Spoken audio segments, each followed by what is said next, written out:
Inkinga yami enkulu kulaba abasevayo emabandleni. I don't know ukuthi isikhathi enginaso singakanani. Kodwa indaba yami enkulu kulaba abaseva emabandleni. Ngivumele umpostoli futhi ungicorrect.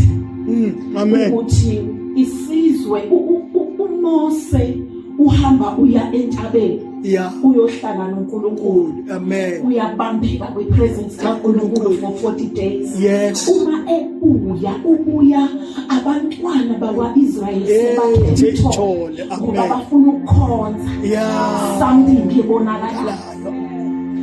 Now kuthiwa out of 12 tribes. Yes. Yebo. There was only one tribe. Eyatholakala yona inkosi yami yezandla. Yes. Sizolikhonza lelithole. Yes. Amen. Bathi bebhizi bekhonza bedumisa bedansa. Sathi lesi sizwe sakaLevi thina. Yebo. Amen. And from there that is where uNkulunkulu athi thatha lesi sizwe sikaLevi uyosibalela siyohlala ngaphakathi sona sizwe esizongikhonza. Hey, Nkosi yami. Amen. Sizwe esizongifeva. Sithola khona badumisi. Yebo. Yes.